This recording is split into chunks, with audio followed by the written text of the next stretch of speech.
হাতে ভোট দিয়ে দেশের পরিবর্তন করার আহ্বান জানান সরকারের উপদেষ্টারা। রাজধানীর বাসাবো মহাবিহারে মতবিনিময় সভায় তারা বলেছেন, মানবিক ও সবার বাংলাদেশ গড়তে হ্যাঁ ভোটের কোনো বিকল্প নেই। বিস্তারিত সুমাইয়া খানের রিপোর্টে। নায়াসিনামাইড ও স্যালিসাইলিক সমৃদ্ধ লিলি ফেস ওয়াশ যা ফেসের ডেড স্কিন সেল দূর করে দেয় দ্বিগুণ ফাস্টার ব্রাইটেনিং। দল ক্ষমতায় থাকে তখন আসলে নির্বাচন অবাধ হয় না। গণভোটের প্রচার ও ভোটার উদ্বুদ্ধকরণে বৌদ্ধ ও খ্রিস্টান ধর্মীয় গুরু, সুশীল সমাজ এবং বিশিষ্টজনের সাথে মতবিনিময় করেন ধর্ম উপদেষ্টা আহম খালিদ হোসেন, প্রধান উপদেষ্টার বিশেষ সহকারী অধ্যাপক আলী রিয়াজ সহ আর অনেকেই। 12 ফেব্রুয়ারি যে নির্বাচন, এটা it will B A milestone in the history of Bangladesh. তারা বলেন, ভোটের অধিকার রক্ষা আর নতুন বাংলাদেশ করতে ভোট দিতে হবে। এমন ব্যবস্থা করতে হবে যাতে শুধুমাত্র ক্ষমতাসীন দল ইচ্ছা হলো সরকারি কর্ম কমিশন বা পিএসসি তৈরি করবে তা নয়।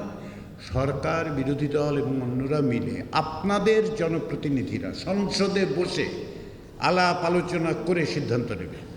আমরা হাঁর পক্ষে জনমত তৈরি করছি। হ্যাঁ যদি পাশ হয়, দেশে আর কোনোদিন স্বৈরতন্ত্র, টোটালিটেরিয়ান, অটোক্রেটিক রুলের জন্ম হবে না। শেখ হাসিনা নিজের সুবিধা মতো সংবিধান পরিবর্তন করেছেন।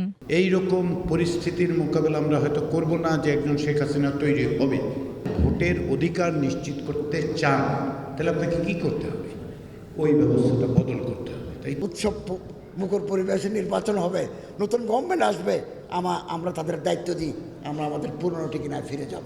অতএব আসুন, জাতি, ধর্ম, বর্ণ নির্বিশেষে আমরা হ্যাঁ ভোটের পক্ষে জনমত তৈরি করি এবং দেশের পরিবর্তন চাই।